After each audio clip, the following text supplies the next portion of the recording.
ठीक है, तो आज का टॉपिक है रिफ्रैक्टिव इंडेक्स। और रिफ्रैक्टिव इंडेक्स को बेटा हम लोग आप जानते ही हो रिप्रेजेंट करते हैं विद द सिंबल म्यू।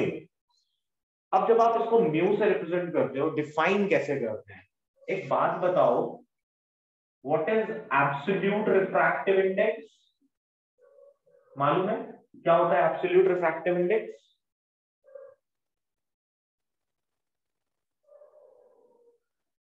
मतलब क्या है एब्सोल्यूट रिफ्रैक्टिव इंडेक्स का? एनीवन, किसी को कोई idea? Speed of light in light in vacuum air. compared to the medium. Vacuum or air. It is nothing but the ratio of speed of light in vacuum to that of a medium. In vacuum to that in medium.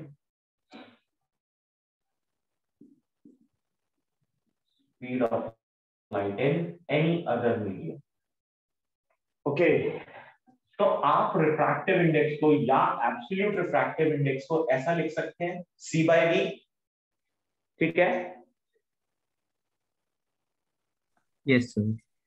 ठीक है ना, आप उसको ऐसा लिख सकते हैं C/V।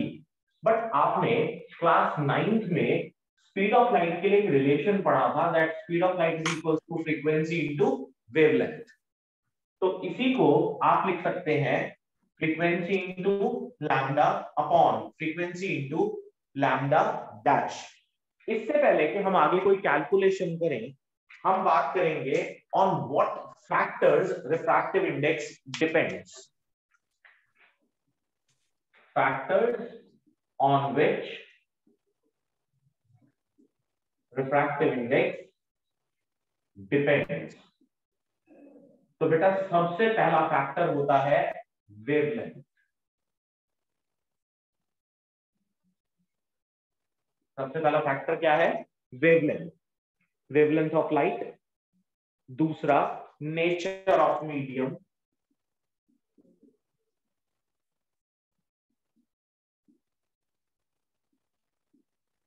तीसरा होता है बेटा टेम्परेचर। और चौथा होता है nature of the surrounding medium. अब वो हमने लिख ही दिया वैसे भी, नेचर ऑफ मीडियम। तो आप हाँ आप ऐसे भी कह सकते हो, नेचर ऑफ सराउंडिंग्स भी बोल सकते हो आप, nature of surroundings. So these are 4 factors on which refractive index depends। अब यहां पर एक और इंपॉर्टेंट बात आपको याद रखनी है, and that important thing is that frequency of light, frequency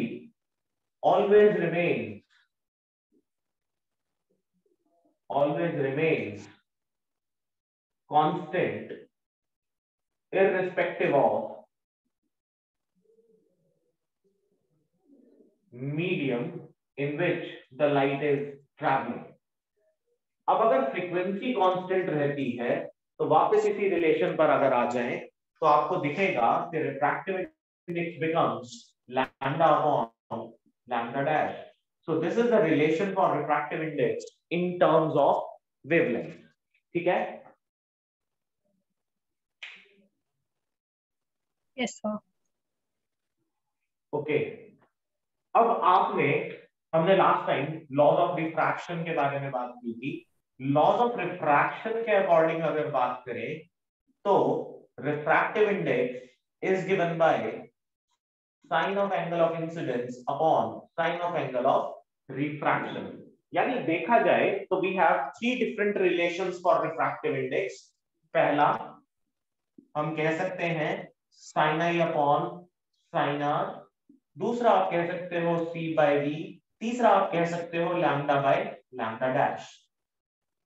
ये जो हम लोग बात कर रहे हैं, these are the most generalized relations for refractive index। अभी हम रेयर टू डेंसर और डेंसर टू रेयर के बारे में बात नहीं कर रहे थे। ठीक है?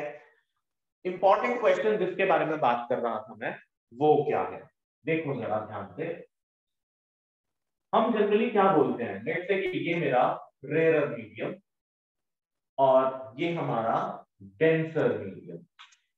अगर हमने कहा दिस इज अ नॉर्मल और एक रे मूव करके आ रही है एंड दैट रे is incident at this point, तो ये बना हमारा एंगल ऑफ इंसिडेंस। तो रे को कहां जाना चाहिए बेटा आफ्टर रिफ्रैक्शन? इनवर्ट्स मूव करेगा, टुवर्ड्स द नॉर्मल जाना चाहिए। ये टुवर्ड्स द नॉर्मल बेंड कर गया and this is your angle of refraction और ये हो गया रिफ्रैक्टेड रे। लेकिन इसी को अगर मैं कहता ये हमारा डेंसर मीडियम है, ये हमारा रेयर मीडियम है, this is normal and the ray of light is incident at this point again and this is my angle of incidence I, तो रे कहां जाती? away from the normal जाती। ठीक बात है? Yes, sir. सवाल ये है कि ऐसा क्यों होता है? Ray of light rare to denser के केस में टुवर्ड्स द नॉर्मल ही क्यों बेंड करती है?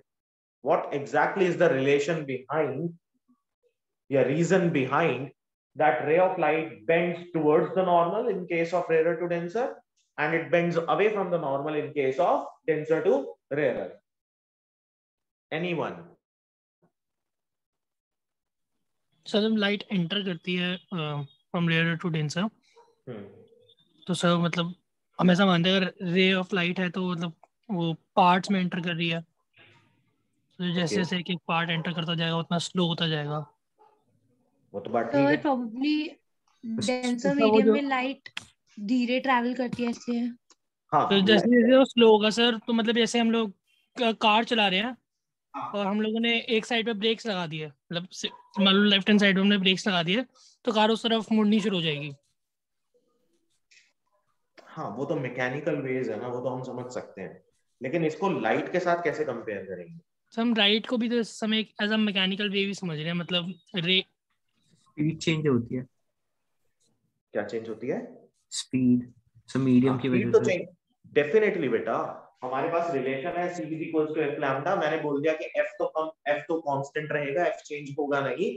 तो डेंसर मीडियम में स्पीड ऑफ लाइट कम हो जाएगी तो वेवलेंथ कम हो जानी चाहिए, बात यही है, ठीक है। लेकिन इससे ये कैसे पता लगा कि ये एंगल रिड्यूस हो जाएगा और ये वाला एंगल इंक्रीज हो जाएगा?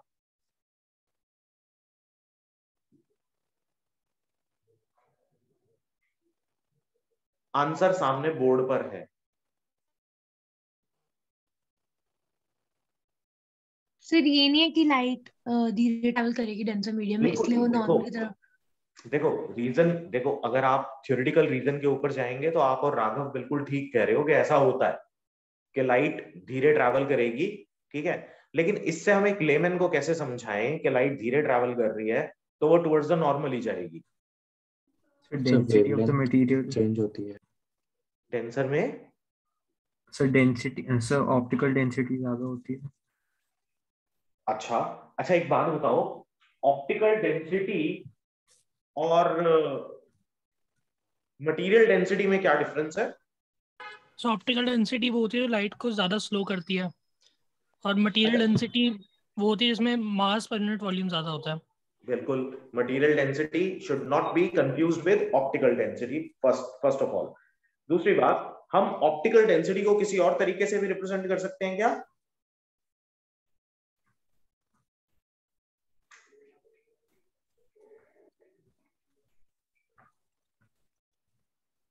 बेटा रिफ्रैक्टिव इंडेक्स, रिफ्रैक्टिव इंडेक्स ही हमें ऑप्टिकल डेंसिटी के बारे में बताता है। Optical density again is the ratio of speed of lights in two different medias. Okay, yes sir. ठीक है। अब वापस आ जाओ यहाँ पर, इस सवाल का जवाब यहीं से निकालेंगे, ठीक है। Generally ray optics sir wavelength change हो जाती है इसलिए। हाँ वेवलेंथ चेंज हो जाती है। अब देखें जरा, रे ऑप्टिक्स के अंदर हम लोग कुछ assumptions लेके चलते हैं। लास्ट टाइम भी मैंने बोला था कि and one of those assumption is कि आपके जितने भी एंगल्स यहाँ पर बनेंगे those angles are very small, ठीक है। और आइदर जो चेंजेस होंगे वो भी काफी स्मॉल होंगे, यानी अगर चेंजेस स्मॉल होते हैं तो दोनों जो एंगल्स की रेशियो होगी आपके पास, साइन ऑफ एंगल्स की जो रेशियो होगी आपके पास, वो सिग्निफिकेंटली मोर और लेस आपको 1 और 1 के आसपास की कुछ वैल्यूज देंगी, ठीक है। बहुत लार्जर अगर वेरिएशंस आते हैं तो उन कंटेक्स्ट की बात अभी हम हाल फिलहाल यहाँ पर नहीं कर रहे हैं। लेट्स से कि अगर मैं आपसे ये कहूँ, यहीं पर देखते हैं ध्यान से, हम कंपैरिजन कर लेते हैं sine I by sine R और लैम्डा बाय लैम्डा डैश, ठीक है। सबसे पहली बात, अगर मैं ये बोलूं कि this is my medium 1 and this is my medium 2, या फिर हम इसको R और इसको D कह रहे हैं, तो सबसे पहली बात कि how to write refractive index. हम इस केस में रिफ्रैक्टिव इंडेक्स को लिखेंगे कैसे? रिफ्रैक्टिव इंडेक्स को लिखने के बेटा दो तरीके हैं। आप इसको लिख सकते हो refractive index of 2 with respect to 1, mu two 1, तो इसको लिखा गया this is refractive index of medium 2 with respect to 1। तो जब हम इसको लिखने की कोशिश करते हैं तो हम इसको ऐसा ही लिखेंगे, mu two 1 is equal to mu 2 upon mu 1, यानी optical density of 2 with respect to the optical density of 1। तो रिफ्रैक्टिव इंडेक्स का फॉर्मूला क्या होता है हमारे पास? C बाय V, यही होता है ना? Yes yes. तो आप इसको लिख सकते हैं C बाय V2 अपॉन इसको लिख सकते हैं C by V1। So C से C कैंसिल आउट हो गया and finally we have V1 upon V2, जिसको कि आप फिर से क्या लिख सकते हो, F lambda 1 upon F lambda 2।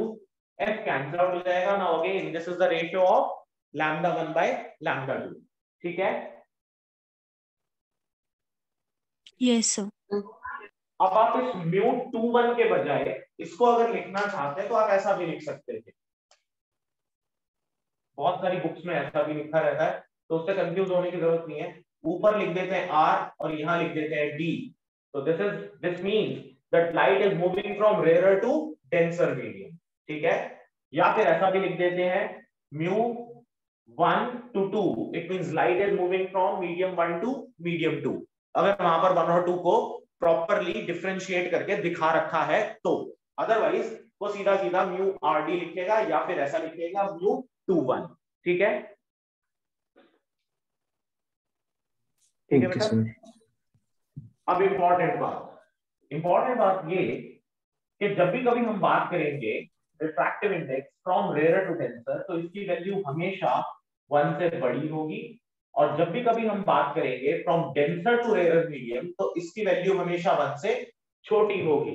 अब आप आ जाओ इस रिलेशन पे, यानी sine I by sine R is equal to lambda by lambda dash.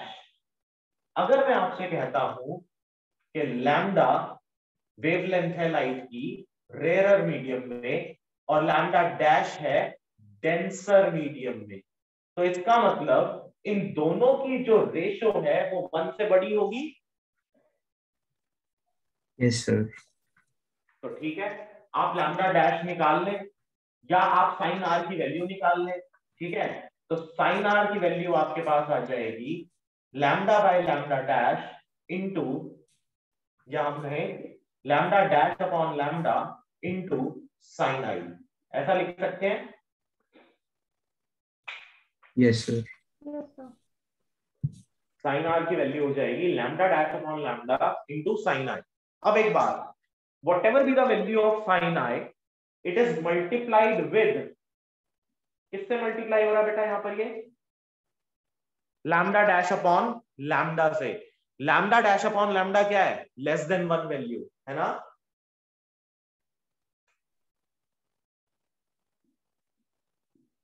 Yes sir.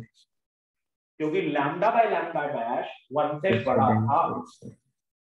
आप इसको लिख सकते हो ना, लैम्डा बाय लैम्डा डैश ये किससे बड़ा है? 1 से। और इसको लिख सकते हैं हम लोग लैम्डा डैश अपॉन लैम्डा, ये किससे छोटा है? 1 से। तो इसका मतलब ये वाली वैल्यू 1 से छोटी मिलेगी आपको। Yes sir. यानी ये साइन आर की वैल्यू साइन आई से भी छोटी मिलेगी। Yes sir.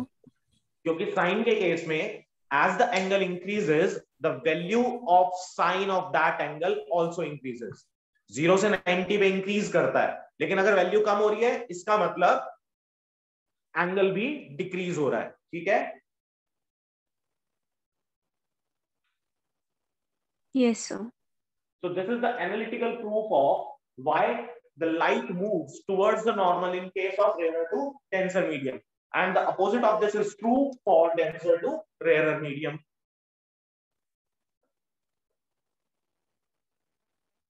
ठीक है बेटा? Yes. सर एक बार Yes, sir. लास्ट जो एंगल वाली बात बताई थी वो रिपीट कर दो. हाँ देखो बेटा,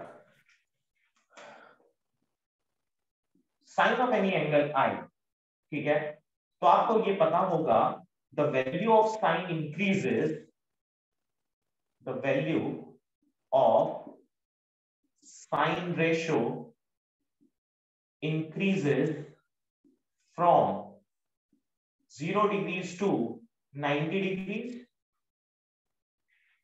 यस सर. अब ध्यान से देखना बेटा, whatever be the value of sin I, if we multiply it with a quantity which is less than 1, तो इसका मतलब क्या हुआ? The whole quantity gets reduced. Yes sir. एक एग्जांपल ले लेते हैं. लेट्स से कि यहां पर लैम्डा डैश अपॉन लैम्डा की जो वैल्यू है, दिस इज समवेयर अराउंड 0.8. चलो ठीक है, साइन आई की वैल्यू कितनी ले ली हमने? आई की वैल्यू ले ली कुछ लेट्स से 30 डिग्री. ठीक है? ठीक है बेटा? Yes sir. तो आई की वैल्यू अगर 30 डिग्री ली और ये कैंसिल आउट हो गया, आपको कितना मिल गया? 0.4. तो यहां से आप आर की वैल्यू जब निकालेंगे तो वो क्या आएगा? Sine of inverse of 0.4. Yes sir. Yes, अब sir. साइन 30 की वैल्यू 0.5 होती है, आपने उसको मल्टीप्लाई करा 0.8 से and it even becomes smaller ना, तो साइन की वैल्यू 30 डिग्री से भी छोटी आएगी. Yes sir. Yes, sir. इसका मतलब एंगल ऑफ रिफ्रैक्शन छोटा हो गया. Yes sir. समझ आ फॉर गया. 30 डिग्रीज इट इज 0.5 और अब 0.4 आ रहा है, इसका मतलब वैल्यू छोटी हो गई. ठीक है? And the reverse is also true for denser to rare medium. Okay sir. तो आई होप कि यहां तक का पार्ट सबको क्लियर है. Yes sir. Yes sir. Yes sir. किसी को कोई डाउट तो नहीं है बेटा? अभिमन्यु क्लियर है? Yes sir. Sir, हाँ बेटा बोलो. सर जो आपने कहा था लाइट रे मूव्स इनवर्ड्स और आउटवर्ड्स, फिर इसका रीजन वेवलेंथ हुआ या मीडियम की जो स्पीड से ट्रैवल करता है? मीडियम की स्पीड नहीं बेटा, देखो मीडियम की जिस स्पीड सॉरी लाइट जिस स्पीड से वो लाइट ट्रैवल कर रही है वहां पर फ्रीक्वेंसी इज नॉट वेरिंग. ठीक है? लेकिन उसकी ऑप्टिकल डेंसिटी ज्यादा होने की वजह से लाइट की स्पीड कम हो गई and which ultimately changes the wavelength. तो इसका मतलब वेवलेंथ पर डिपेंड कर रहा है ना. तो these are the Yes, factors sir. On which it is depending. Okay sir. हाँ वेवलेंथ ठीक है बेटा, उसका आंसर कोई दिक्कत नहीं है. बट कई बार क्या होता है ना कि कुछ टीचर्स फिर वाइवा के टाइम पर वो कहते हैं भाई एनालिटिकली आप प्रूव करके बताओ, मेरे को नहीं समझ में आ रहा. तो दिस इज द प्रूफ. ठीक है? Okay sir. ठीक है बेटा. Now what is the physical significance of refractive index? लिखें physical significance of refractive index.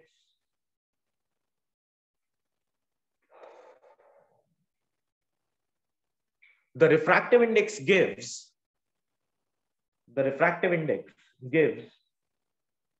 information about the direction of bending.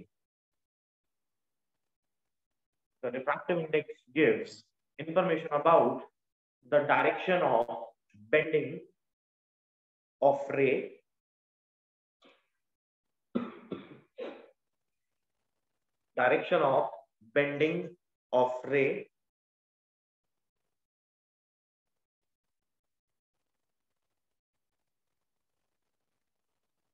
Excuse me sir, एक बार आप रिपीट कर दो। The refractive index gives information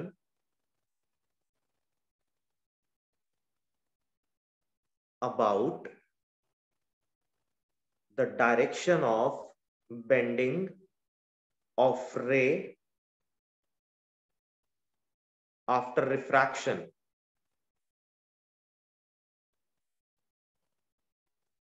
In case of rarer to denser,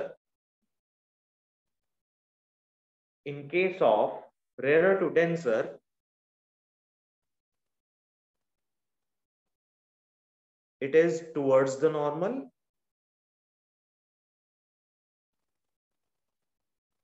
And in case of denser to rarer,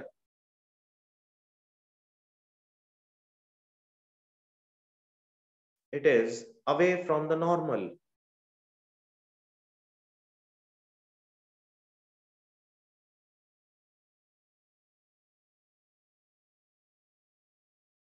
हो गया? Yes, sir. Okay. Now Yes, the sir, next हो गया। topic. दोबारा repeat करना है क्या बेटा? नहीं सर, हो गया। ठीक है। Now the next topic is principle of reversibility of light.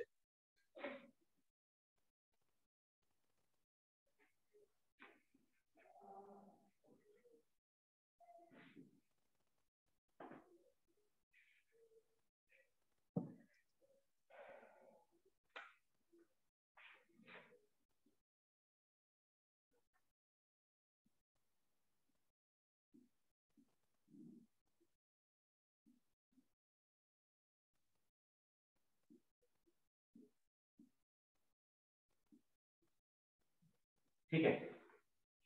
Principal of reversibility of light. अच्छा, मान लें कि हम एक कंडीशन ऑब्जर्व करते हैं, लेट्स से कि ये मेरा रेयर मीडियम है और ये मेरा डेंसर मीडियम, ये normal, and there is a ray of light which is incident at this point at an angle of incidence I with the normal. Obviously it will move towards the normal. अभी हमने इस बात को समझा कि as the light ray moves from rarer to denser, it bends towards the normal. ठीक है। अब obviously अगर मैं यहां से आपसे कहूं कि ये आपका मीडियम 1, ये मीडियम 2, तो रिफ्रैक्टिव इंडेक्स 1, 2, या आप इसको लिख सकते हैं 2, 1, ऐसा will be equal to sin I by sin R, यही होगा? Yes sir. अगर बेटा मैं यहां पर कोई एक मिरर लगा दूं जिसके ऊपर, या कोई एक रिफ्लेक्टिंग सर्फेस लगा दें जिसके ऊपर ये रे ऑफ लाइट, रिफ्रैक्टेड रे, नॉर्मली फॉल कर रही थी, तो ये अपने इसी पाथ के ऊपर वापस चली जाएगी।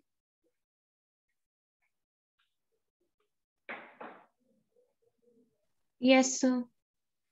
अगर ऐसा होता है तो रिफ्रैक्टिव इंडेक्स फ्रॉम 2 to 1, या फिर अगर हम कहें refractive index of 1 with respect to 2 will be equal to sin R upon sin I होगा। Yes, sir. अगर हम दोनों को प्रोडक्ट ले लें दोनों का, यानी दोनों को मल्टीप्लाई कर लें, यानी μ21 into μ12, then sin I by sin R into sin R by sin I क्या मिल जाएगा? 1 मिल जाएगा आपको। इसका मतलब ये हुआ refractive index 2, 1 will be equal to 1 upon refractive index 1, 2, यानी कि refractive index of rarer medium to denser medium is equal to 1 upon refractive index of denser medium to rarer medium, ऐसा भी लिख सकते हैं। ठीक है?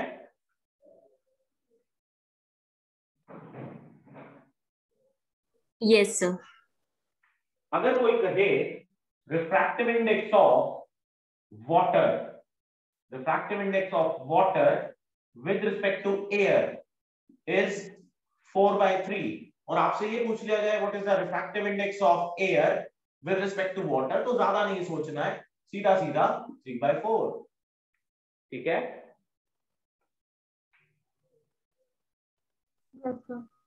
This is the principle of reversibility of light. Next, refraction through a parallel slab.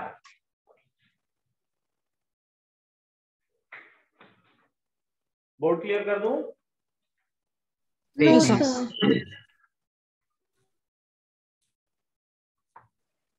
कर दूं ना? सर एक मिनट। Sir, no. बेटा मैंने स्क्रीनशॉट ले लिया, मैं भेज दूंगा आपको।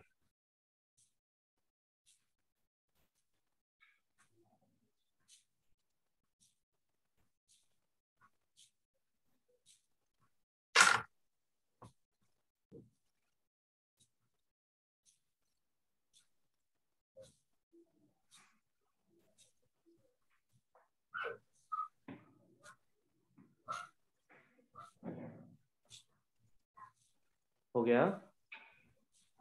Yes, sir. ठीक है।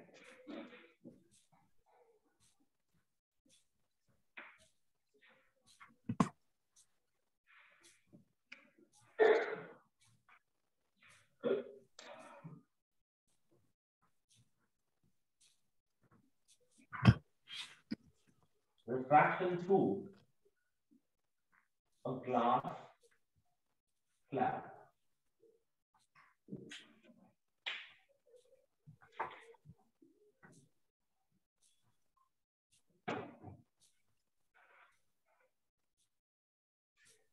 अच्छा, मान लो कि यह हमारे पास एक ग्लास स्लैब है और इस ग्लास स्लैब के एक सरफेस के ऊपर हमने कहा कि दिस इज अ नॉर्मल, और इस नॉर्मल पर एक रे ऑफ लाइट इंसिडेंट हो, अगर ये बना एंगल ऑफ इंसिडेंस, ये रे ऑफ लाइट बेंड करेगी towards the normal, let's say this is R1। फिर मैं अगर यहां से एक नॉर्मल प्लॉट करूं तो इस रे ऑफ लाइट को, क्योंकि अब ये रेयर से डेंसर आई थी और अब ये डेंसर से रेयर जाएगी, तो away from the normal bend करेगी। होगा ऐसा? Yes, sir. ठीक है। तो अंदर जो एंगल बनेगा, इस एंगल को अगर मैं कहूं angle of incidence, let's say कि ये I1 था, दिस इज I2, तो ये R2 बन जाएगा। Yes, sir. Yes, sir. Yes sir. ठीक है। तो पहले वाले पार्ट के लिए अगर हम रेशियो देखें तो पहले वाले पार्ट की रेशियो क्या होगी? Refractive index of denser with respect to rare will be equal to sine of I1 upon sine of R1, ठीक है। और दूसरे वाले के लिए refractive index of rare to denser will be equal to sin of I2 upon sin of R2, यही बनना चाहिए। Yes, sir. ठीक है। तो अब हमारे पास जो रिलेशन बनेगा यहाँ पर, हम इसको ये कह सकते हैं, लेकिन हमें तो जैसे इस केस में ये मालूम है कि अगर हम दोनों को मल्टीप्लाई कराएं, refractive index of denser to rare into refractive index of rare to denser, then this will be sin of I1 upon sin of R1 into sin of I2 upon sin of R2। लिख सकते हैं ऐसा? Yes sir. Yes sir. But हमें एक चीज ये पता है कि यहां पर I2 और R1 आपस में क्या हो जाएंगे? इक्वल हो जाएंगे।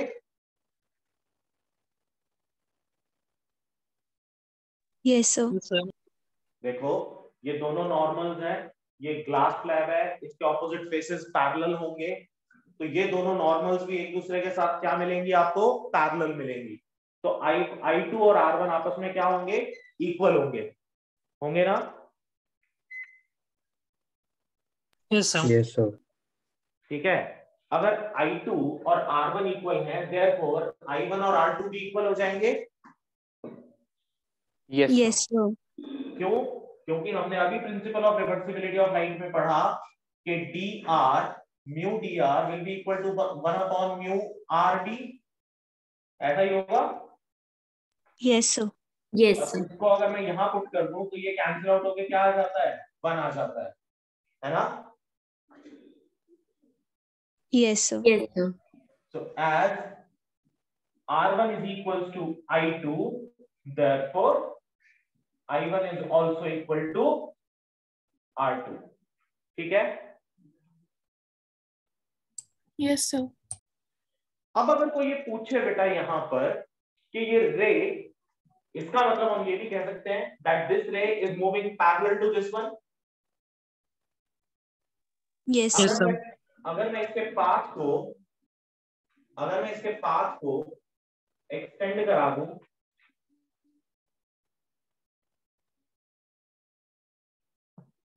और यहां से मैं एक परपेंडिकुलर इसके ऊपर ड्रॉप कर दूं, then from this point both the rays seems to be moving parallel to each other। Yes, sir. Yes, sir. Yes, sir. So this particular ray is called lateral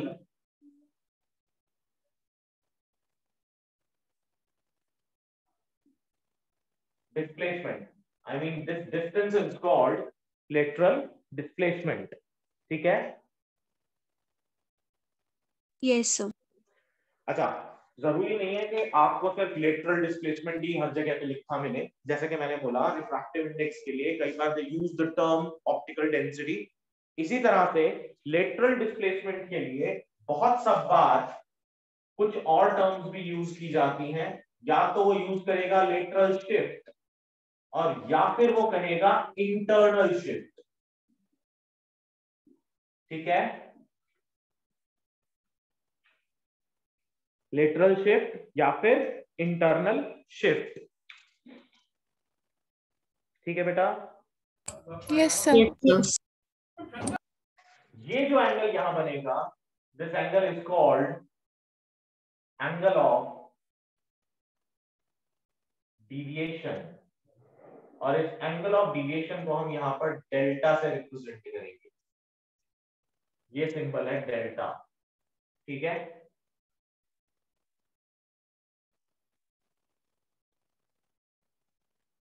ठीक है बेटा। Yes, sir. अच्छा, अब इस lateral shift की अगर मुझे value निकालनी हो तो हम कैसे निकालें कि कितना वो डिविएट कर जाएगा। तो calculation for the lateral shift,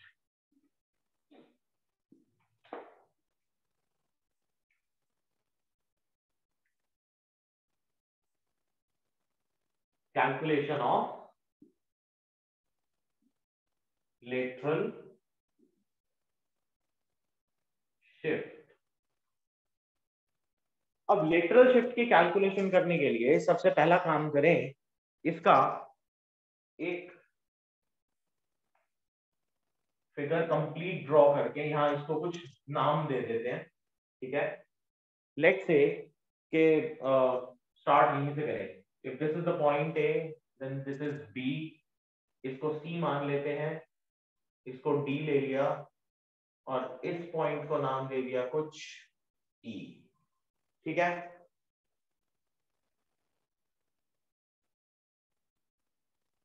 ठीक है बेटा। Yes, sir. Yes, sir. Lateral shift को जब भी कभी आप डिफाइन करेंगे तो आप क्या बोलेंगे? It is defined as the perpendicular distance between the incident ray and the emergent ray, ठीक है। The perpendicular distance between the incident ray and the emergent रे।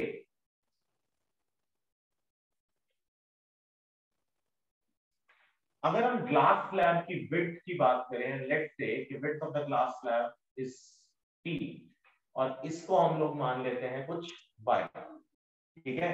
यानी de को मैंने लिख लिया y, ठीक है, लिख सकते हैं, इसमें तो कोई प्रॉब्लम नहीं है ना। अब एक काम करो, सबसे पहले बेटा साइन ऑफ, सर आपने विड्थ को क्या लेट किया है? इसको लेटरल शिफ्ट को y, सर विड्थ को t, अच्छा अगर हम ये कहें कि ये एंगल हमारे पास डेल्टा था, एंगल ऑफ डिविएशन डेल्टा, और मैं यहां से एंगल ऑफ डिविएशन अगर कैलकुलेट करने की कोशिश करूं by using the sine ratio, so sin delta can be given as y upon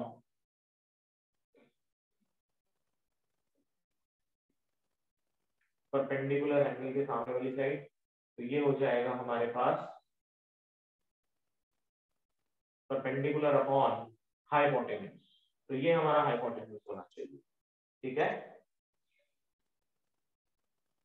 right yes angle sir. के सामने परपेंडिकुलर होता है ना, हाँ sir. This will B y upon bd। ठीक है, Yes, sir. और डेल्टा को आप क्या लिख सकते हो, I1, ध्यान से देखो, I1 किसके इक्वल है, R1 प्लस डेल्टा, तो डेल्टा की वैल्यू हो गई I1 माइनस R1। ठीक है, Yes, sir. तो यहां से मुझे y मिल गया, यानी y हो जाएगा बेटा sine of I1 minus R1 into BD। ठीक है, इसको मैं इक्वेशन नंबर 1 मान के यहीं छोड़ देता हूं। तो अभी हमें सिर्फ y पता चला। ठीक है, अब एक काम करो, R1 निकाल लें, तो वहां से मुझे t पता चल जाएगा। इधर से अगर मैं कैलकुलेट करूं cos R1, तो cos R1 will be, angle के सामने वाली साइड परपेंडिकुलर होती है, तो बेस ये हो गया yes sir, CB। BC upon BD। Yes sir. तो हम इसको ऐसा लिख सकते हैं, BC की जगह we can write it as T, BC normal है और यही हमारे पास width of the glass slab है, इसको मैं T लिख सकता हूं। Yes sir. Yes, sir. तो T is equals to cos R1 into BD लिख सकते हैं बेटा। Yes sir. तो ये मेरे पास क्या आ गया, हमारा इक्वेशन नंबर 2। आप एक काम कर सकते हो, यहीं से छोड़ो, इसको 2 मत मानो, एक काम करो, यहाँ से BD की वैल्यू निकाल लो, तो BD हो जाएगा आपके पास T अपॉन cos R1। अब इसको सेकेंड इक्वेशन मान लो। ठीक है,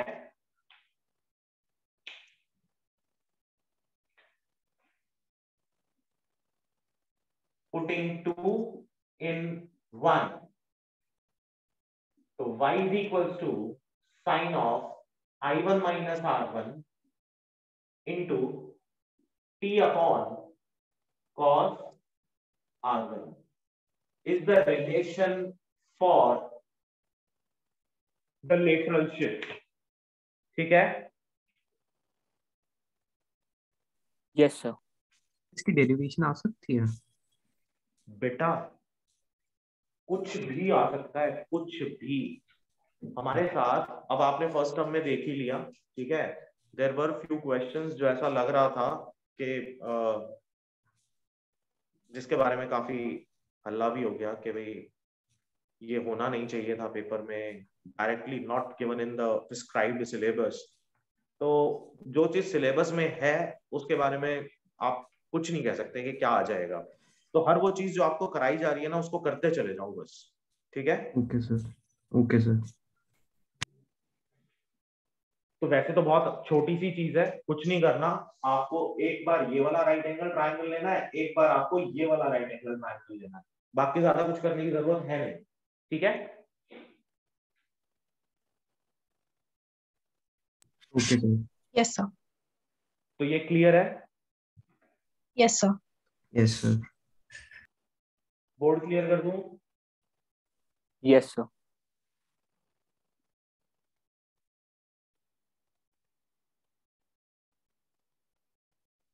अच्छा, यहाँ से एक इंपॉर्टेंट चीज और नोट डाउन कर लो, आपके पेपर के अंदर ना ग्राफ्स का बड़ा झंझट रहता है कि किस चीज का आएगा किसका नहीं आएगा, ठीक है। तो इसका एक ग्राफ और बनाए, the graph of lateral shift versus angle of incidence. Lateral shift versus angle of incidence.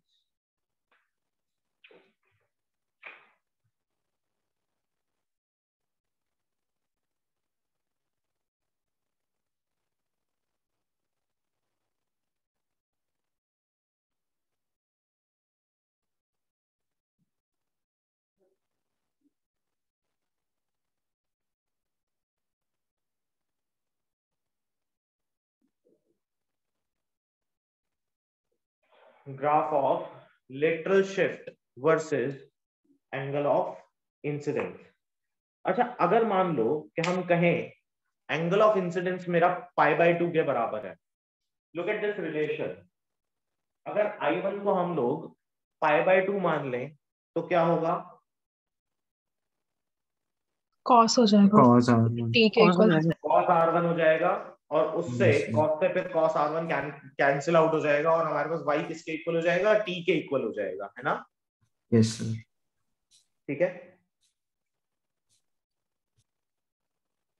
तो जब y t के इक्वल हो जाएगा तो आप इसको यहाँ पर t भी लिख सकते हो, और इसको आप मान सकते हो π/2। ठीक है बेटा? Yes sir. और अगर मैं कहूं कि I1 0 को अप्रोच करे, देन तो y भी 0 को अप्रोच करेगा, tan r1 into d। अगर I1 0 को अप्रोच करेगा तो फिर साइन और कॉस रेशियोज का कोई खास मतलब रह नहीं जाएगा, फिर आप इसको I1 minus r1 upon r1 की टर्म्स में ही इसको लिखेंगे, ठीक है ना? Yes sir. सब बट ये sin i1 minus r1 है ना, है ना? I1 माइनस r1 है तो एंगल ही बहुत छोटा हो जाएगा, नेगेटिव ही नहीं आ जाएगा? हाँ नेगेटिव तो हो ही जाएगा, बट उसका हाँ सर नेगेटिव आएगा वैसे। हाँ minus tan r1 into t आएगा।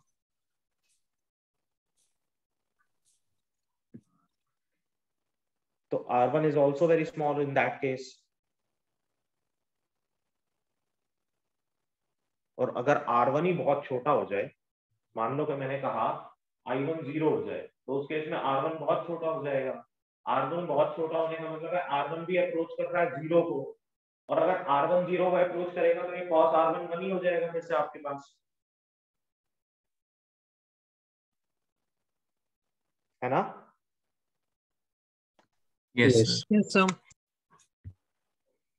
ठीक है, तो कोई नहीं, so this is the graph for lateral shift and angle of incidence.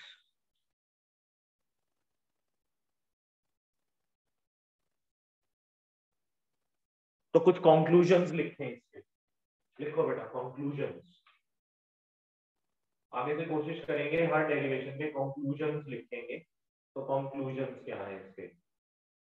सबसे पहला conclusion क्या होगा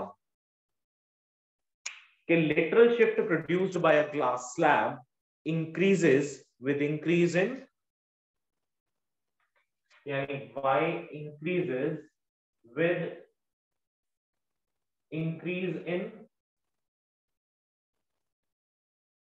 thickness of glass slab। सही बात है? Yes sir.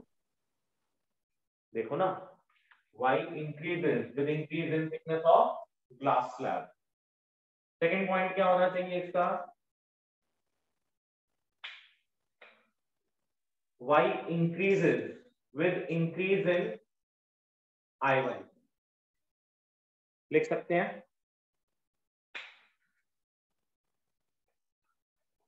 Angle of incidence अगर बढ़ेगा तो I माइनस R1 की रेशियो बढ़ेगी, I माइनस R1 का फैक्टर इंक्रीज होता चला जाएगा, और जैसे जैसे साइन I माइनस R1 बढ़ेगा तो आपके पास y भी इंक्रीज होगा। देखो यहाँ पर अगर हम I1 बढ़ाएं तो I माइनस R1 की वैल्यू बढ़ेगी ना।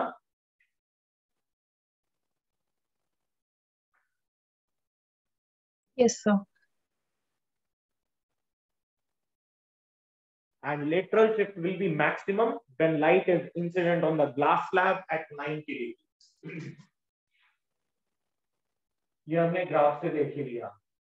Y is maximum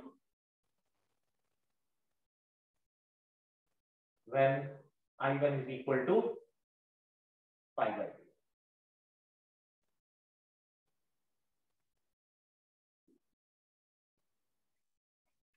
सो यहां से हमने 3 कंक्लूजन ड्रॉ किए इस पर्टिकुलर डेरिवेशन के लिए। क्लियर है बेटा टॉपिक? Yes, sir. Yes. अच्छा, नेक्स्ट टॉपिक है apparent depth and real depth. Board clear कर दूं? Yes, sir.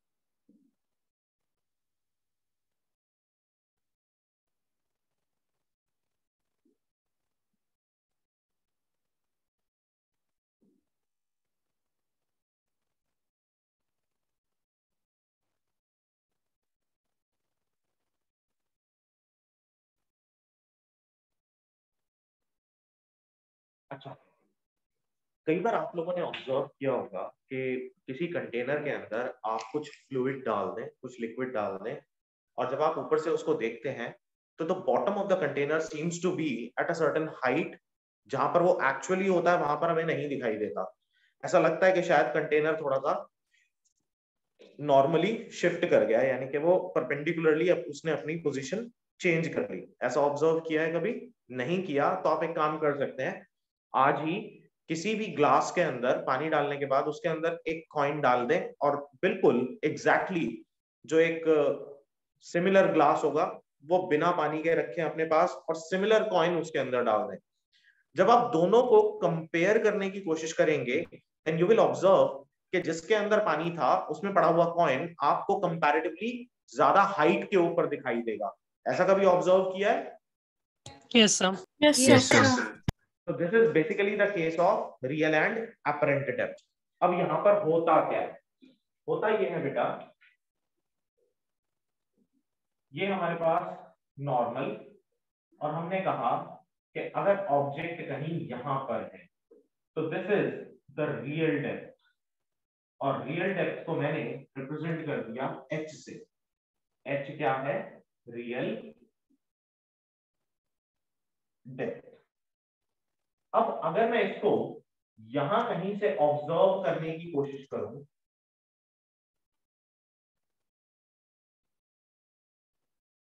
तो होगा क्या? तो होगा ये कि ray of light from denser to rare medium जा रही है, ठीक है? यहां पर भी एक नॉर्मल हमें प्लॉट करना पड़ेगा। So this will B angle of incidence I, और इसके बाद ये towards the normal, away from the normal bend करेगा और I की तरफ पहुंच जाएगा। ऐसा जनरली हम रे डायग्राम के थ्रू दिखाते हैं कि ऐसा हो रहा है, ठीक है? Yes, sir. अब अगर मैं इस रे को, रिफ्रैक्टेड रे को बैकवर्ड्स एक्सटेंड करूं तो the position where it basically cut the actual normal, वहां पर हमें ये ऑब्जेक्ट दिखाई देगा and this will be x, और x को हमने कहा apparent depth, ठीक है बेटा? Now let's say this is point A, this is B, this is C and this is D. तो अब आप यहां देख रहे हो कि हमारे पास दो ट्राइंगल्स बन रहे हैं, राइट एंगल ट्राइंगल। एक राइट एंगल ट्राइंगल है मेरे पास ACB और दूसरा राइट एंगल ट्राइंगल है DCB, ठीक है, सही है? Yes sir. अच्छा, अगर ये एंगल ऑफ इंसिडेंस आई है तो ये भी एंगल ऑफ इंसिडेंस आई बनेगा, यस सर। और ये एंगल ऑफ रिफ्रैक्शन R है तो ये भी एंगल ऑफ रिफ्रैक्शन R बनेगा, होगा? इस वाली रे को मैंने बैकवर्ड्स एक्सटेंड किया तो ये दोनों नॉर्मल्स हैं, तो this acts as a transversal. अगर ये R है तो ये भी R होगा ना? Yes sir. Yes sir. Diagram दोबारा बनाऊं, थोड़ा सा बड़ा बनाऊं? हाँ सर, थोड़ा सा बड़ा बना दो।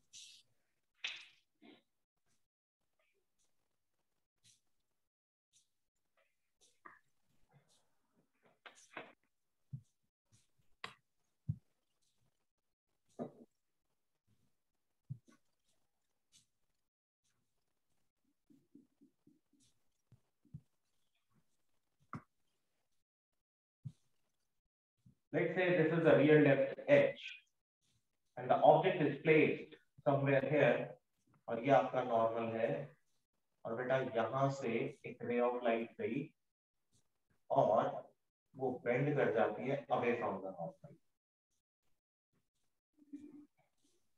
तो ये हमारे पास होगा एंगल ऑफ इंसिडेंस आई, ये होगा angle of refraction are.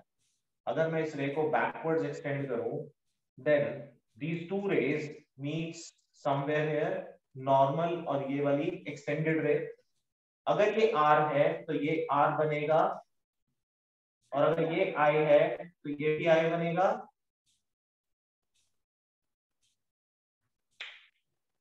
Yes sir. तो ये हमारा होगा बेटा X, ठीक है?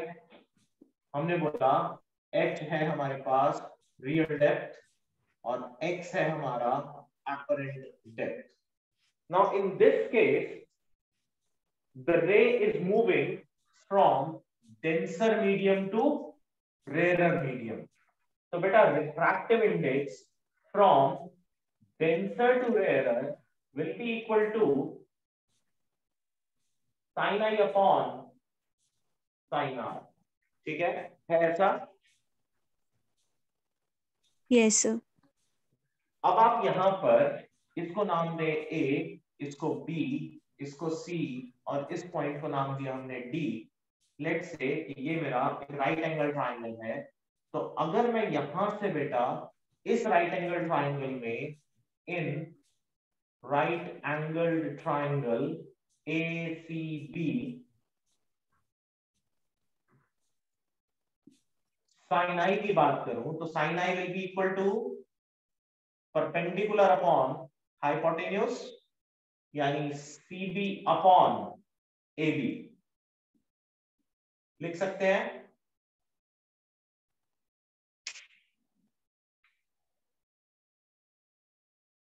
ACB में एंगल के सामने perpendicular CB upon hypotenuse AB लिख सकते हैं। Yes sir. Next, in right angled triangle DCB sin R is equal to perpendicular CB upon DB लिख सकते हैं। तो आपका refractive index from denser to rarer can be written as CB upon AB upon CB upon DB। तो CB से CB cancel out हुआ, from denser to rarer is DB upon AB, ठीक है?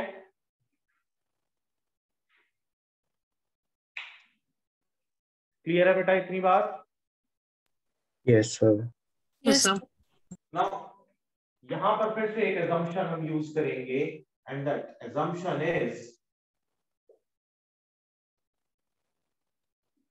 angles are very स्मॉल, ये तो हमने diagram बड़ा बना के दिखाया, बट जनरली अगर हमारे पास एक ग्लास होता है और हम ग्लास को ऊपर से देखने की कोशिश करते हैं, तो as compare to our vision, वो ग्लास का जो रेडियस है, that radius is very small, तो रेज के बीच में जो एंगल बनते हैं वो भी काफी छोटे बनते हैं। तो हम कहते हैं in that case dB is approximately equal to AC. Sorry, dB is approximately equal to DC, and AB is approximately equal to AC. तो बेटा आपका refractive index from denser to rare is equal to dB की जगह हम लिखेंगे DC और AB की जगह हम लिखेंगे AC। DC हमारा है X, AC है हमारा H, तो this will be equal to apparent depth upon real depth. ठीक है,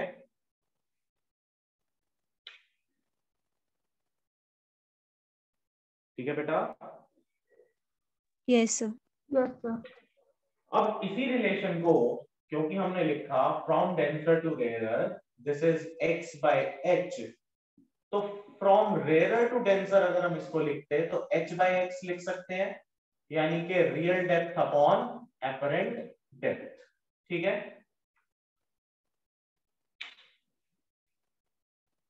Yes, sir. Yes, sir. अब यहां तक का पार्ट तो बड़ा आसान है, कुछ खास था नहीं इसके अंदर, बट आपसे इसके अंदर वो एक एक्स्ट्रा चीज पूछता है। एक्स्ट्रा चीज क्या? वो कहेगा, वो आपसे पूछेगा normal shift in terms of refractive index. तो normal shift in terms of refractive index हम कैसे निकालेंगे? तो normal shift in terms of refractive index देखें। सबसे पहली तो बात कि नॉर्मल शिफ्ट हुआ क्या? नॉर्मल शिफ्ट होगा बेटा,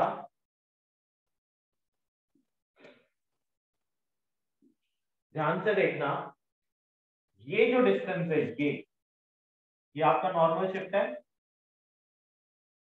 है ना? Yes, sir. क्योंकि object actually was at this point and it seems to be present at this point, तो उसने कितना शिफ्ट किया अपने आप को नॉर्मली? इस पर्टिकुलर डिस्टेंस से। तो this distance is equal to h minus x। कई बार नॉर्मल शिफ्ट को एपरेंट शिफ्ट भी बोला जाता है, तो चाहे एपरेंट शिफ्ट बोले चाहे नॉर्मल शिफ्ट बोले, बात एक ही है, h minus x। ठीक है, Yes, sir. तो जब आप h minus x निकालते हैं तो यहां पर नॉर्मल शिफ्ट को मैं ऐसा लिख सकता हूं, अगर मैं इधर से h कॉमन निकाल लूं तो h अगर मैं कॉमन निकाल लूं बेटा, तो this can be written as 1 minus x by h, और x by h is nothing but refractive index from denser to rarer। ठीक है, सर एक बार वापस एक्सप्लेन कर दो नॉर्मल शिफ्ट। ये नॉर्मल शिफ्ट था बेटा। Yes sir. Object initially, actually object यहां पर पड़ा हुआ है, इस डेप्थ पर पड़ा हुआ है, but it Yes, seems sir. To be present somewhere here, तो शिफ्ट कितना कर गया? इस पर्टिकुलर डिस्टेंस से। ये जो डिस्टेंस हमने कैलकुलेट करा ये कितना है? h minus x है। ठीक है, तो Okay, अगर sir. मैं यहां से h कॉमन निकाल लूं बेटा, this becomes 1 minus x by h। Okay sir समझ आ गया। तो x by h is refractive index from denser to rare, तो ऐसा लिख सकते हैं इसको। हाँ सर लिख सकते हैं। इसको आप ऐसा भी लिख सकते हो,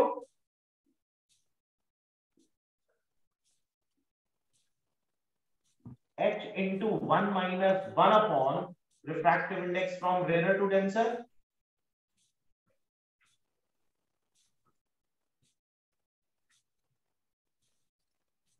लिख सकते हैं। Yes sir. भाई principle of reversibility of light के अकॉर्डिंग हमने देखा था refractive index of denser to rarer is equals to 1 upon refractive index from rarer to denser, है ना? Yes, sir. Yes, sir. तो this is how we can write it as. अच्छा, दो relation आप और बना सकते हो, बनाना चाहो तो. मैंने h कॉमन निकाला था, आप x कॉमन निकाल लो. देखो जरा, नॉर्मल शिफ्ट में अगर आप h माइनस x में से x कॉमन निकाल लेते तो ये बच जाता h अपॉन x माइनस 1. तो इसको हम लिख सकते थे x times refractive index from rare to denser minus 1.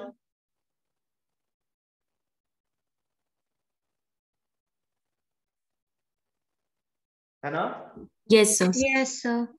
और या फिर आप इसको लिख देते x times 1 upon refractive index from denser to rare minus 1. ऐसा भी लिख सकते थे.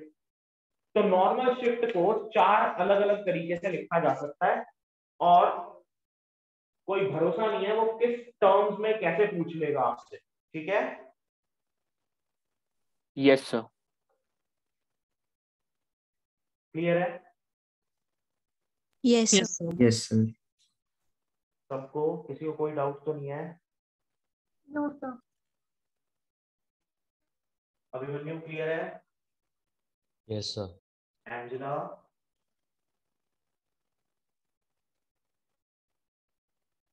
प्रणव क्लियर है बेटा? Yes, sir. ओके.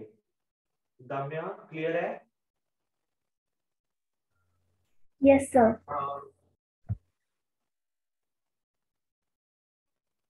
चलो ठीक है. बोर्ड क्लियर कर दूं? Yes, Yes, sir. sir. Yes, sir. ठीक है. Now the next topic is TIR, total internal reflection. अच्छा, TIR जानते हैं क्या होता है? What is TIR? Yes, sir. बताएं. सर जब एंगल ऑफ इंसिडेंस वो क्रिटिकल एंगल से ज्यादा हो जाए, जब रे डेंसर टू रेयर मीडियम में जा रही हो. अच्छा, कोई नेसेसरी कंडीशन के कब हम लोग इसको ऑब्जर्व कर पाते हैं?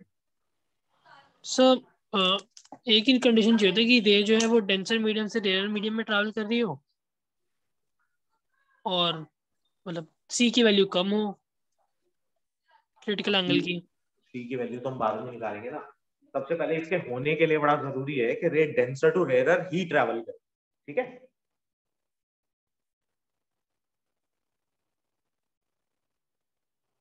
ठीक है बेटा? Yes sir. अच्छा, लिखें TIR, टोटल इंटरनल रिफ्लेक्शन. लिखो बेटा, total internal reflection. The phenomena of complete reflection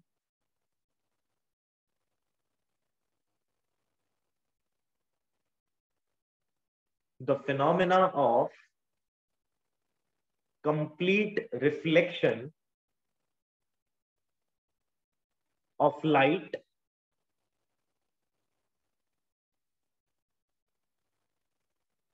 back into the same medium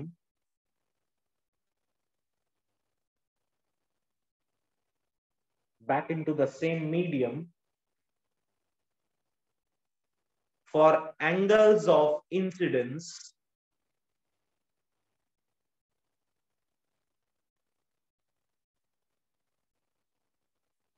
greater than the critical angle. Can you please repeat? The phenomena of complete reflection of light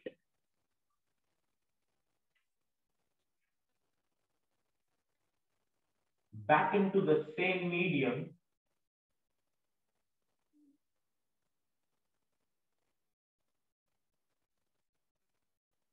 for angles of incidence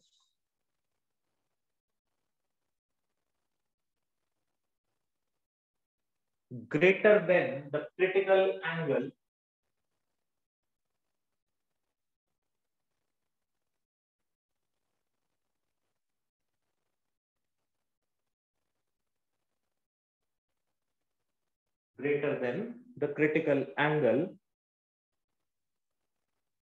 for the given, नहीं, या छोड़ो, greater than the critical angle is called TIR. इतना ही is called TIR.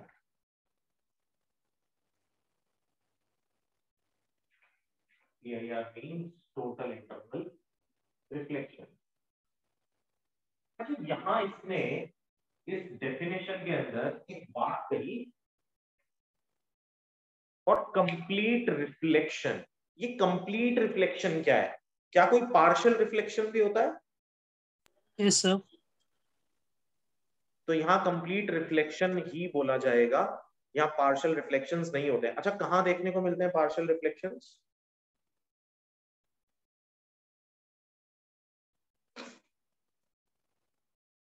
अच्छा, class 11th में एब्जॉर्प्टेंस, reflectance और transmittance, तीन terms अगर आपने पढ़ी हो, याद हो अगर आपको, यस सर. तो किसी भी सरफेस की अगर हम लोग बात करें, चाहे वो रिफ्रैक्टिंग सरफेस ही क्यों ना हो, it is bound to have some reflection also, है ना? Yes sir. तो that particular reflection is partial reflection. अब इस केस में वो कहता है कि ऐसा नहीं होगा, यहां पर कंप्लीट रिफ्लेक्शन ही होगा. ठीक है बेटा? तो ये particular phenomena, this particular phenomena basically deals with the complete reflection of light whenever light moves from denser medium to rarer medium. अब यहां देखो क्या हो रहा है. ये आपके पास कोई भी एक सोर्स ऑफ लाइट है या कोई भी एक ऑब्जेक्ट है, या अगर हम ये कहें कि यहां से कुछ रेस ऑफ लाइट मूव कर रही हैं, they are moving from denser medium to rare medium. For this particular angle of incidence I1 there is some angle of refraction और ये रे अवे फ्रॉम द नॉर्मल चली जाएगी. अगर हम एंगल ऑफ इंसिडेंस बढ़ा दें I2, और this I2 is greater than I1, ठीक है?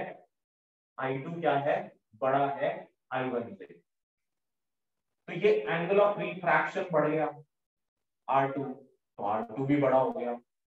यानी इस केस में R1 छोटा है R2 से. अब अगर मैं एंगल ऑफ इंसिडेंस को और ज्यादा बढ़ा दूं, तो जब हम इसको और ज्यादा बढ़ा देते हैं, तो for a particular angle of incidence, let's say for this angle I3, R3 is equal to 90 degrees. R3 is equal to 90 degrees. ठीक है? This I3 is called critical angle. ठीक है बेटा?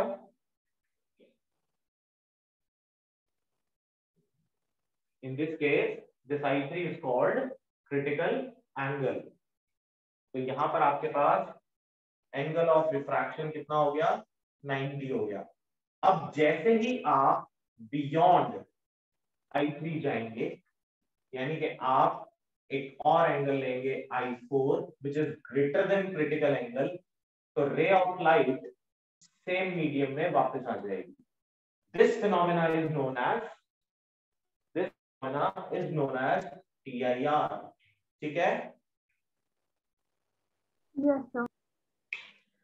अब ये कहां देखने को मिलता है? इसका कोई एक एग्जांपल बता सकते हैं? Sir rain droplets, water droplets कह सकते हैं, but mirage is one of the finest examples. अगर आप कभी एक लॉन्ग ड्राइव पर जाएं, खासकर गर्मियों में, तो आपको दूर कहीं पर सर मिराज तो वो तो वेरिएबल एयर डेंसिटी की वजह से नहीं होता. हाँ, तो लेकिन है तो TIR ही ना. हाँ ठीक है सर, वो रिफ्लेक्ट करता है इमेज को. रिफ्लेक्ट करता है ना वो. वहां पर कोई भी ऑब्जेक्ट होगा तो उसका रिफ्लेक्शन आपको वहां पर दिखाई देगा. तो इसका एक ऑपोजिट भी होता है जो ठंडे की वजह से होता है, उसको कुछ कहते हैं. हाँ, उसको लूमिंग कहते हैं बेटा. लूमिंग. तो मिराज एक्सट्रीम हॉट और एक्सट्रीम कोल्ड कंडीशंस में क्रिएट होने वाले मिराजेस, जिनको कि हम लोग मिराज और लूमिंग रिस्पेक्टिवली कहते हैं. तो looming is for very cold places, वहां पर ऑब्जर्व होता है और मिराज आपको बहुत हॉट कंडीशंस में देखने को मिलेगा। ठीक है, now what are the conditions to be satisfied. अब पहले हम यहां पर अगर बात करें तो refractive index in terms of, अगर हम डेंसर टू रेयर की बात कर रहे हैं तो ये किसके इक्वल हो गया, sine I by sine r. लेकिन for I is equals to I critical, R must be equal to 90 degrees. तो denser to rarer के केस में this will be equal to sin I critical upon sin 90, यानी सीधा सीधा sin I critical। But अगर मैं इसको लिखना चाहूं तो हमें पता है refractive index from denser to rarer is equal to 1 upon refractive index from rarer to denser. Therefore, refractive index from rarer to denser can be equal to 1 upon sin I critical. This is the working formula for TIR. ठीक है? Yes, sir. Yes, sir. अब लिखें the conditions which must be satisfied for TIR to take place. Conditions which must be satisfied. Conditions to be satisfied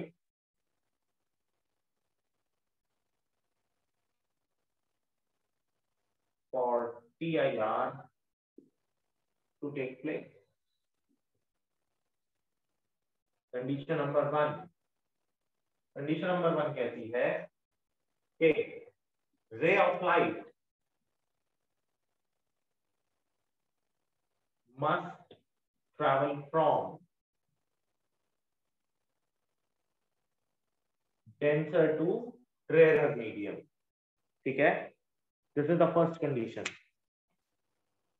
कि ray of light must travel from denser to rarer medium, यानी optically denser medium to optically rarer medium.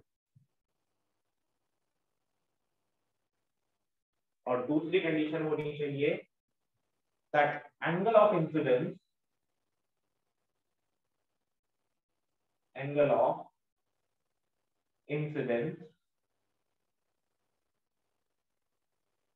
I must be greater than I critical in denser medium. So these are two very important conditions which are to be satisfied. Second point explain कर दो एक बार। देखो बेटा, I3 को हमने बोला critical angle है, तो आपका एंगल ऑफ इंसिडेंस बड़ा होना चाहिए किससे, I क्रिटिकल से। ओके सर, ओके ठीक है, तभी TIR देखने को मिलेगा, अदरवाइज TIR देखने को नहीं मिलेगा। अच्छा, एक और चीज है, अब यहाँ रिफ्लेक्शन हो रहा है तो ये वाला एंगल ऑफ रिफ्लेक्शन होगा तो ये बराबर हो जाएगा I4 के, बट एंगल ऑफ रिफ्रैक्शन की बात करेंगे तो ये इतना बड़ा हो गया। ठीक है, ओके सर। तो आप रिफ्लेक्शन को देखेंगे यहाँ पर, यानी ये दोनों एंगल्स अंदर आपकी बात इक्वल होंगे। ठीक है, ओके।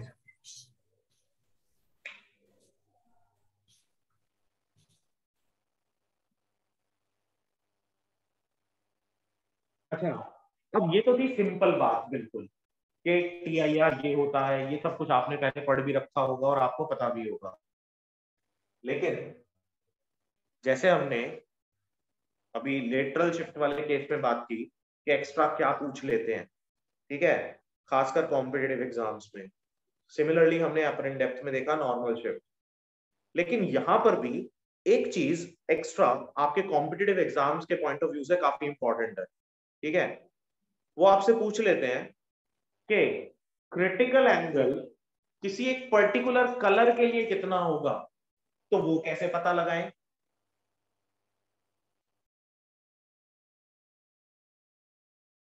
बोलो, कैसे पता लगा सकते हैं? सर हमने वेवलेंथ निकाली थी ना, लैम्डा 1 लैम्डा 2 का रिलेशन जो लिखा था बिल्कुल निकाली थी म्यू के साथ, सर हम उसी का यूज करेंगे। So सर हमारा sine critical will be equal to lambda 1 upon lambda, जो भी उसके लिए होगा।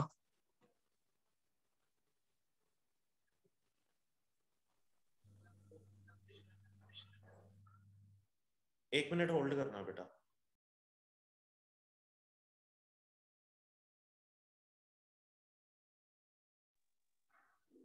हाँ बेटा बोलो राघव।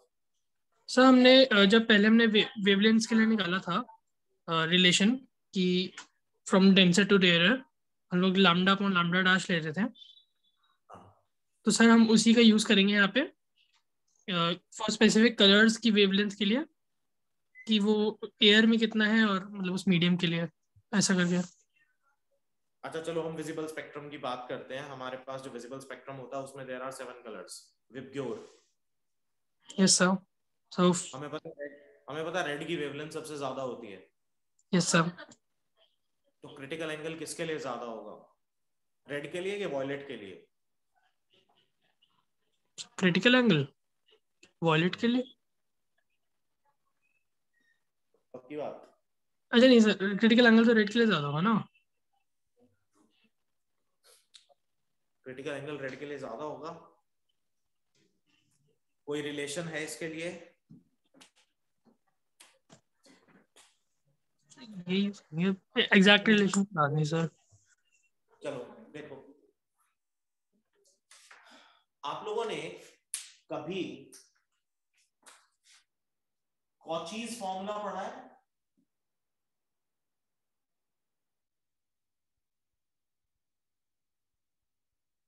कॉचीज फॉर्मूला हमें एक रिलेशन बताता है रिफ्रैक्टिव इंडेक्स और वेवलेंथ के बीच में, और वो कहता है कि refractive index is equal to a plus b by lambda square plus c by lambda 4 and so on. अब इसकी डेरिवेशन में नहीं जाना, याद रखना कि this particular formula is basically the cause of dispersion. 10th class में डिस्पर्जन पढ़ा था? Yes, sir. So this formula is basically the cause of dispersion. अब याद ये रखना बेटा, हमारे पास रिफ्रैक्टिव इंडेक्स अभी हमने पढ़ा कि 1/sin I क्रिटिकल है, और ये रिफ्रैक्टिव इंडेक्स हमारा रेयरर टू डेंसर है। तो हम स्पेसिफिक रिलेशन के बारे में बात कर रहे हैं in case of different colours. तो अगर मैं यहां पर साइन आई क्रिटिकल की वैल्यू निकाल लूं तो इसको लिख सकते हैं 1 रिफ्रैक्टिव इंडेक्स। तो इसे लिखा जा सकता है sine i critical upon is equal to 1 a plus b by lambda square. अब इस b बाय लैम्डा स्क्वायर को जब हम सॉल्व करेंगे तो लैम्डा स्क्वायर ऊपर चला जाएगा,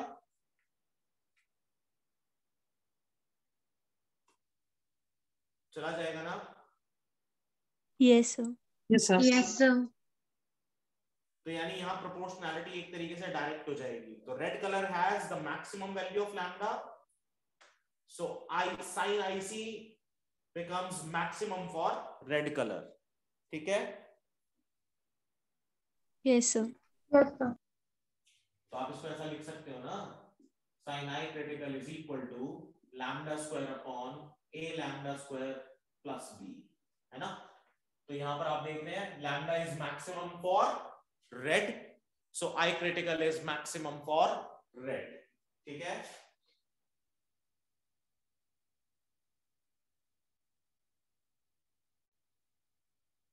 as lambda is maximum for red, therefore I critical is also maximum for red color। तो कॉम्पिटिटिव एग्जाम्स के पॉइंट ऑफ व्यू से इस पर्टिकुलर टॉपिक में से ये पर्टिकुलर पॉइंट ज्यादा इंपॉर्टेंट है, क्योंकि वहां वो क्रिटिकल एंगल का क्वेश्चन जरूर पूछ लेता है बट आपको कलर्स में फंसा देता है। ठीक है? Yes, sir. तो आजकल तो बेटा सीबीएसई और आपके कॉम्पिटिटिव एग्जाम एक जैसे हो गए हैं, कहीं पर भी कुछ भी आ जाता है. So be prepared for any kind of question.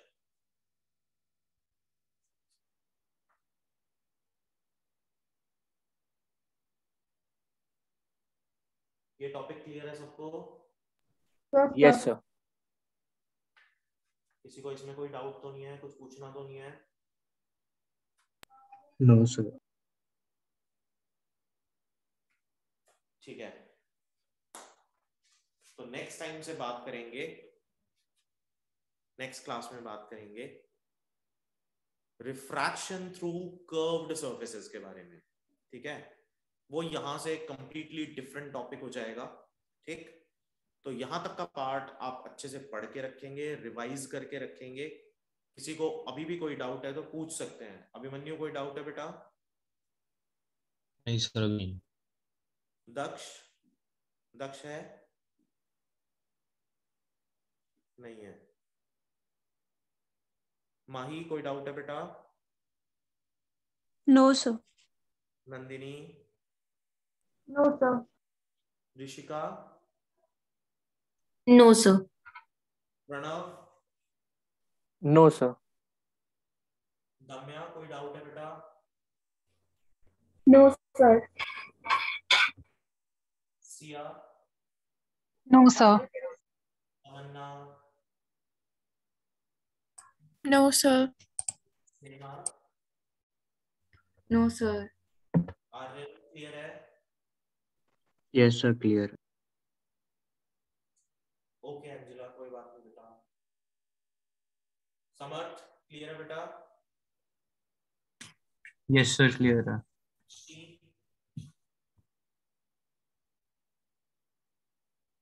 Naman?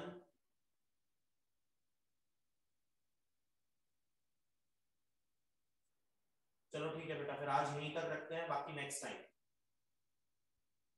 Thank you thank you sir. Sir. Thank you sir. Thank you sir. बेटा रिवाइज कर लेना लेकिन इसको पहले.